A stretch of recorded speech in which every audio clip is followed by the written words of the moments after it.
So I'm here to brief you on the case of the Rodelio Vicente, sir. Please proceed. Sir, nag-umpisa ito doon sa warrant. Please kindly click the facts of the case. Ito yun, sir, yung umpisa ng case. The Pandi Police Station, may warrant, sir, na na-receive multiple warrant for a certain Conke.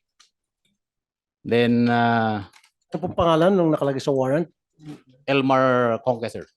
Your Ano po? Honor. Elmar Conke.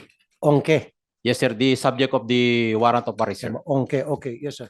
Then, accordingly, my information that that subject of the warrant ay nakatira, nandun sa bahay ng Vicente family. Okay. So, as yung warrant server, Sorry, sir. Ano pangalan po ulit ng ano? Yung subject nyo? Elmar Conke. Elmar Conke. Your Honor. Conke. Okay. Ano Then to? yung- Arrest warrant po, hindi to search warrant. Am I right? Arrest warrant, sir. Arrest warrant. So, ngayon, hawak yung warrant for Elmer Conke. May nagsabi sa inyo na asset ninyo or nakapagsabi sa inyo na si Elmer Conke ay nasa bahay ni Rodelio Vicente, sir. Rodelio Vicente. Okay, proceed, sir. Then, yun, sir, pumunta sila doon to validate the information at doon na, sir, nagkaroon na ng To validate. commotion. So, when you say to validate, paki-define po yung to validate. Validate, sir, i-confirm yung presence of the subject of the warrant. Okay. Doon sa- And how did you do the violation? The validation? Siguro, sir, yung chief intel natin pumunta doon sa, sir, sa area at accordingly nakamotor sila. Then sabi nila about to us a certain personnel No, sir. person. Huwag na tayo papasikot-sikot. Ako na lang. I'll fill in the Yes, sir, blanks. yes, sir. Pinasok yung bahay to validate. May video ako, sir. Huwag kayo magsinungaling. You're under oath. Right? Under oath po ito. Pwede kita pakulong sa baba. Pag sinungaling ka, I have the video. Yeah. Pinasok yung bahay. You're According under oath, to the you're under oath, Colonel. sir, kung titignan kasi natin yung bahay, sir, nasa gilid eh. Kaya nga po. Sige, Pero merong mga video na nakapasok at may mga witnesses na to confirm na pinasok. Ito yung bonnet gang, remember? Yes, Your Honor. Nakabonet sila, di ba? Yes, Your Honor. So, I'll fill in the blanks. Pinasok. Yun yung sabi ng mga witnesses. Yun yung nakita sa video, pumasok sa loob. Yes, Your Honor. Okay, very good. Buti na lang kasi kung hindi, muntik-muntik ka na makulong sa baba, Colonel. Promise. Okay. So, pinasok. Pagdating po sa loob ng bahay, again, yung hawak nyo po, warrant of arrest for Elmer Conke. At wala kayong kasamang hawak na search warrant. Wala, Your Honor. Okay. Despite that, pumasok kayo sa loob ng bahay, nakabonet yung mga kasama mo. What happened then nung nasa loob kayo ng bahay?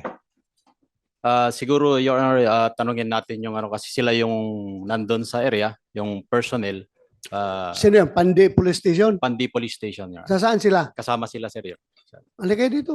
Para mupo kayo dyan. No? Nandito, sir, si Lieutenant Bernardo, the Chief Intel ng Pandi, na yun yung Sige. nasugatan doon sa Upo kayo doon. um, Lieutenant commotion. Bernardo. Sige, upo ka dyan. Sino pa kasama mo? Yung operasyon na yun? Warrant officer, dito. Upo ka. Patulungan yung PD nyo sumagot sa mga tanong dahil the PD is only relying on your report. So kayong nasa ground. So kayo ngayon sumagot kung anong nangyari doon. So, Yes, kasama ka ba sa operation? Mr. Chair, Your Honor, actually, sir, we were advised by our counsel. Since the case is pending under trial, and actually po kami po ang complainant laban sa kanila, nakapiyansa No, po just sila. answer it, sir.